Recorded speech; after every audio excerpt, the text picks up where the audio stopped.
Vamos a hablar de un concepto que en ocasiones suele generar confusiones al momento de invertir en bonos y es el concepto del current yield y cómo está relacionado con el yield to maturity. Bueno, primero vamos a imaginarnos un bono muy sencillo que madura en un año. Cuando nosotros compramos el bono lo compramos a un precio inicial o a un precio cero en este caso. Habiendo pasado un año, el bono nos entrega un cupón, porque la mayoría de bonos pagan cupón, y el precio de ese bono va a haber cambiado, sea que haya subido o haya bajado o se haya mantenido igual, pero el precio después de un año puede que sea otro. Por lo que si queremos saber el retorno total que nos dio ese bono, prácticamente aplicamos la siguiente fórmula, que es el cupón que nos dio más el precio final, le restamos el precio inicial de compra y lo dividimos entre el precio inicial de compra. Es básicamente la fórmula de una variación. Cuando calculamos una variación, aplicamos la fórmula de precio final menos precio inicial dividido precio inicial. Esta fórmula se puede expresar de otra manera.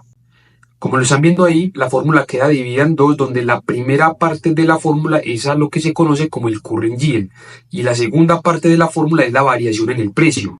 En otras palabras, la primera parte de la fórmula toma en cuenta el cupón y la segunda parte de la fórmula toma en cuenta el precio. Por lo que entonces podemos decir que el retorno total, que es lo mismo que el yield to maturity, porque uno compra el bono y nunca lo vende, lo deja vencer, el yield to maturity es igual al current yield más cualquier cambio en el precio.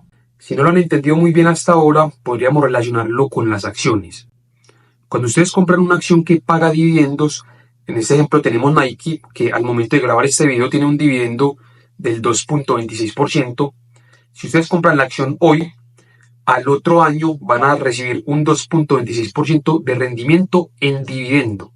Pero su rendimiento total puede que sea más o menos dependiendo de si la acción se apreció o si la acción bajó de precio. Digamos que la acción subió un 5%, entonces su retorno por dividendo es del 2.26%, pero su retorno total es del 7.26%.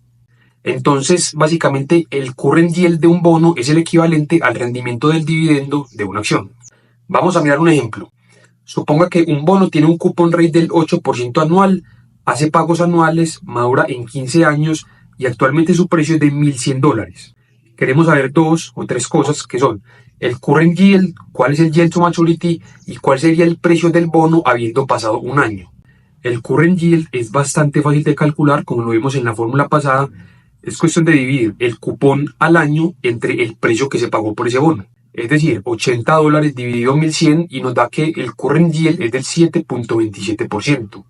El otro dato que queremos saber es el yield to maturity.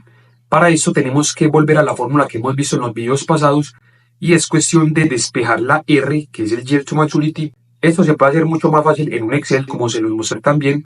Es más, aquí les muestro el pantallazo y nos da que el yield to maturity es de un 6.9% anual.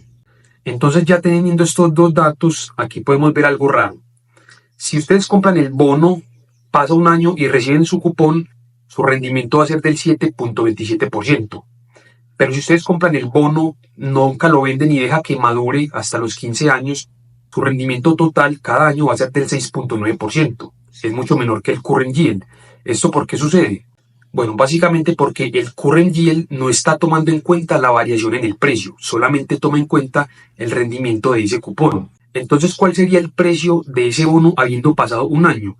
Desde ya les digo que el precio va a ser mucho menor, suponiendo que el yield to maturity se mantiene constante en 6.9%.